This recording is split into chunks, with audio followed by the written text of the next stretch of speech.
continue the service with the Tulsa Police Department, who I've given 45 years of my life to, but it is everything to me.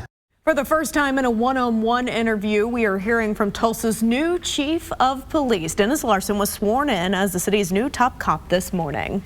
I'm Sarah Whaley. And I'm Shay Rozzi. We told you he's taking the place of Chief Wendell Franklin, who is set to retire next week and enter into the private sector. I went to the swearing-in ceremony this morning at the Tulsa Police Training Center and learned the plans Chief Larsen has for the department. This I solemnly swear. This I solemnly swear. This 23rd day of July, 2024. This 23rd day of July, 2024. Chief.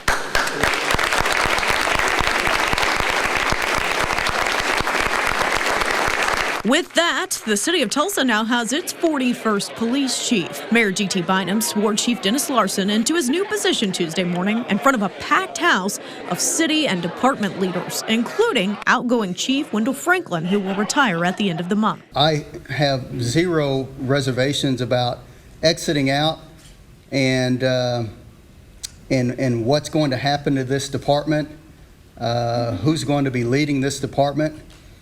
It's the guy that office right next door to me.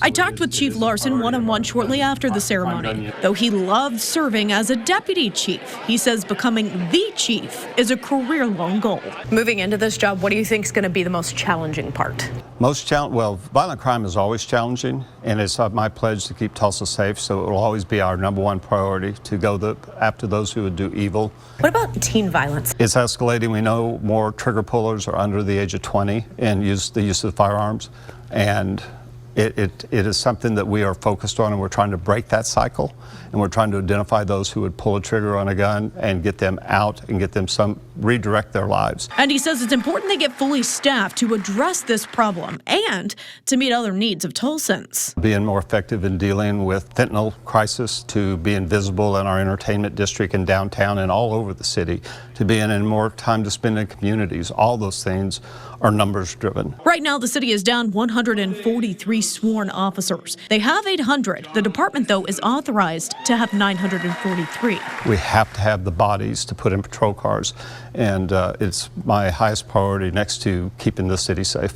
The upcoming academy has 18 of the 30 spots filled. I asked him if he had any specific recruitment tactics in mind for the future. He didn't lay out specific plans, but he did say they have a great training staff who he believes in, and he has a goal of having full academies, which would be 30 recruits in each class starting next March. Both Chief Franklin and Mayor G.T. Bynum say Chief Larsen is plenty prepared for this job. I think his major strength is that he is an individual that recognizes that he has a limit, he has a capacity, and that he needs others to make up gaps for deficiencies that exist. Again, another true mark of a leader. In all of the police chiefs we've had, I don't think we've ever had someone come into the job as prepared on day one to lead this department as Dennis Larsen. Chief Larsen and Chief Franklin are considered co-chiefs for the next week. Chief Franklin's last official day is next Wednesday, July 31st. So Chief Larsen will officially take over on August 1st. Be sure to join us on Fox 23 News at 6. I'm also talking with Larsen about what he's looking most forward to in his new position.